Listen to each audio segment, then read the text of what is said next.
pessoal! Sejam muito bem-vindos ao meu universo biológico. Eu sou a professora Ellen Santos, bióloga, mestre e doutora em Biologia Celular e Estrutural, e hoje corrigiremos uma lista rapidinha de exercícios sobre os elementos do sangue.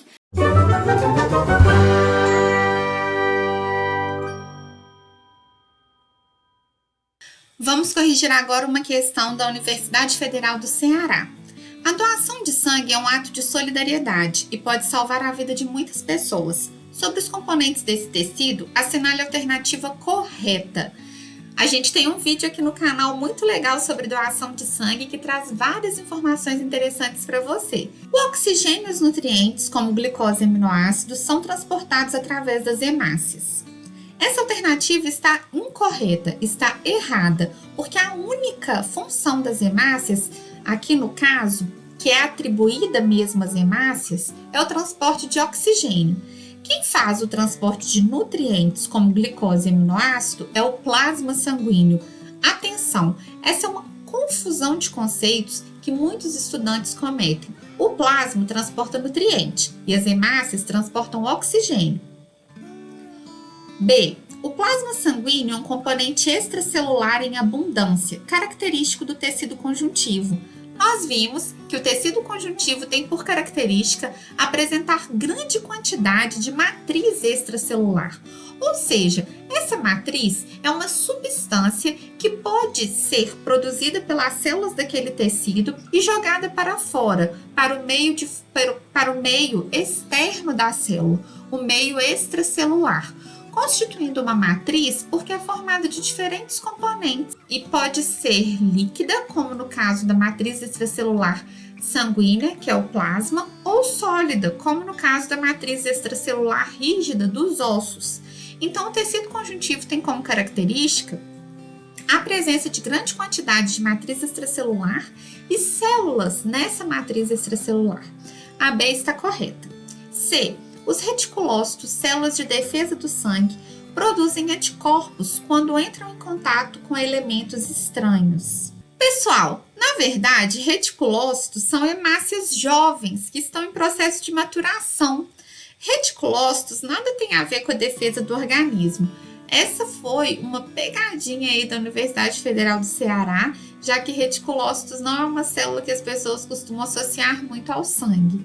Não é comum nós conseguirmos ver grande quantidade de reticulócitos na corrente sanguínea, porque eles são, na verdade, hemácias imaturas que ficam retidas na medula óssea de 1 a 2 dias. As hemácias, quando elas são produzidas, elas apresentam um núcleo. Depois, esse núcleo é expulso delas, tá? E assim que ele é expulso, a hemácia recebe o nome de reticulócito. Esse reticulócito é um pouco maior do que a hemácia madura, né? A célula madura que nós conhecemos que transporta oxigênio. E esse reticulócito fica retido na medula de 1 a 2 dias. Alguns podem ir para a corrente sanguínea, mas o comum é a gente ter baixíssima quantidade de reticulócitos na corrente sanguínea, uma vez que eles precisam acabar o amadurecimento e a diferenciação celular para que sejam lançados na corrente sanguínea como hemácias, como células maduras que são capazes de transportar o oxigênio. Letra D. A hemoglobina perde sua conformação estrutural e, consequentemente, função devido a uma falha na síntese proteica ocasionado por uma doença hereditária, a anemia falciforme. A hemoglobina, ela não vai perder a sua conformação estrutural e função devido a uma falha na síntese proteica. Na verdade, na anemia falciforme, há uma alteração genética.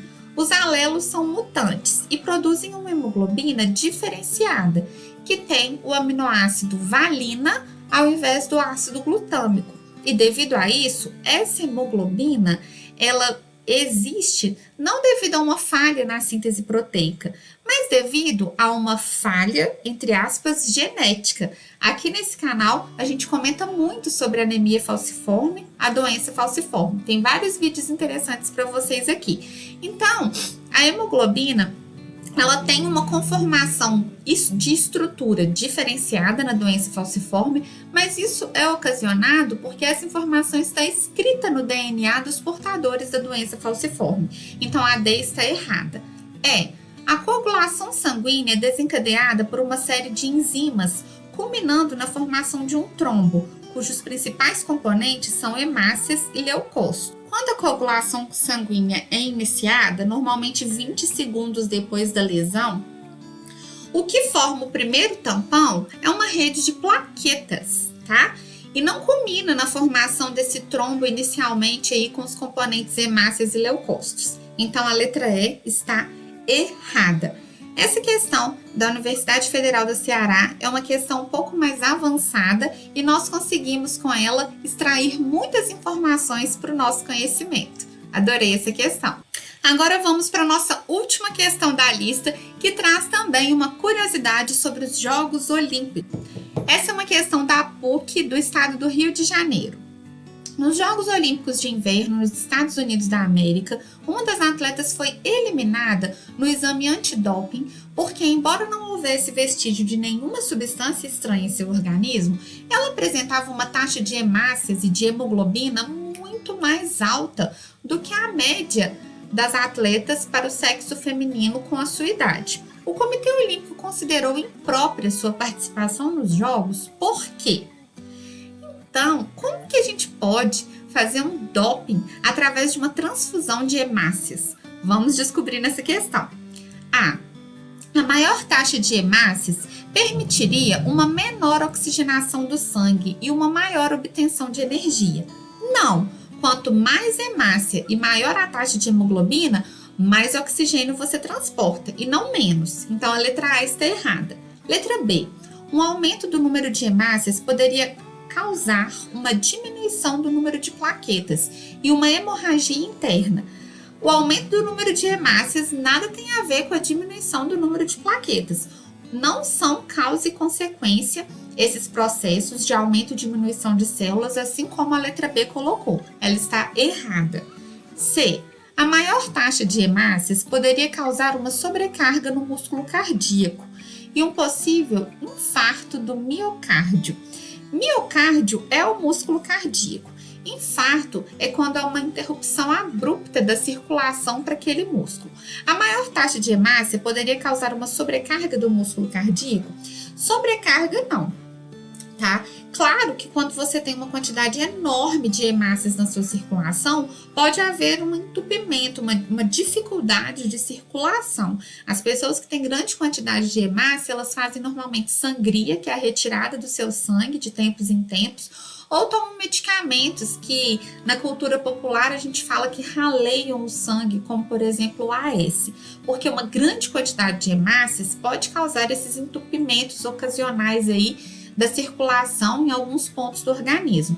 Mas isso não conferiria vantagem à atleta. A letra C está errada. D. A maior taxa de hemácias permitiria uma maior oxigenação do sangue e uma maior obtenção de energia. Essa atleta, com um maior aporte de oxigênio chegando em suas células, ela poderia ter um desempenho melhor, visto que quando ela ativasse todas as mitocôndrias das suas musculaturas, da sua musculatura, né, dos seus diferentes músculos, ela teria o aporte de oxigênio suficiente para produzir grande quantidade de energia, grande quantidade de ATP. E dessa forma, com esse aumento da produção de ATP, ela iria obter maior quantidade de energia, sim. Além disso, ela teria uma menor tendência a fadigar a sua musculatura, porque na ausência de oxigênio, o músculo vai fazer fermentação láctea e produzir ácido lácteo, causando aquela dor do exercício físico. Essa atleta teria menor possibilidade de fadigar a sua musculatura, produzindo excesso de ácido lácteo, justamente porque ela ia ter um aporte de oxigênio muito grande. E devido a isso, não haveria necessidade dela fazer a fermentação láctea igual às outras atletas que teriam a mesma idade e o mesmo condicionamento físico que ela. Letra E. A maior taxa de hemácias causaria um aumento na taxa da respiração e uma intoxicação sanguínea causada pelo aumento de ácido carbônico no sangue. Bom, a maior taxa de hemácia não necessariamente causa um aumento da taxa de respiração. A taxa de respiração ela vai ter a ver com suas mitocôndrias e se você vai precisar ou não de energia. Se você tiver uma maior concentração de hemácias, mas você estiver dormindo, não vai haver um aumento da sua taxa de respiração celular aqui no caso, tá? Pessoal, não necessariamente a maior taxa de hemácia causa um aumento da respiração pulmonar. Por exemplo, uma pessoa que tem muito mais hemácias que a outra. Eu tenho a doença falciforme. Eu não tenho tantas hemácias como o meu marido. Se nós dois estivermos dormindo, a nossa taxa de respiração pulmonar vai ser baixa. Por quê? Porque a gente está dormindo. Agora, não é porque ele tem uma maior taxa de hemácia que ele sempre vai ter uma maior taxa de respiração. Depende da atividade que aquele corpo está desempenhando. Então, a alternativa correta é a letra D. A maior taxa de hemácia permitiria com certeza uma maior oxigenação do sangue e com isso, devido ao trabalho das mitocôndrias em presença de oxigênio, uma maior obtenção de ATP, de energia. Pessoal, muito obrigada pela participação de vocês. Comentem aqui embaixo se vocês gostam desse tipo de vídeo, se vocês acham muito interessante essas correções de exercícios, se elas ajudam vocês. Comenta aqui embaixo, hashtag isso me ajuda muito, porque aí eu vou entender que esses vídeos são importantes e eu vou continuar fazendo esse formato de vídeo para você, porque o meu universo biológico é para ajudar você a ter mais qualidade de vida e aumentar o seu desempenho. Tá bom? Muito obrigada. Até a próxima correção com revisão. Comenta aqui embaixo.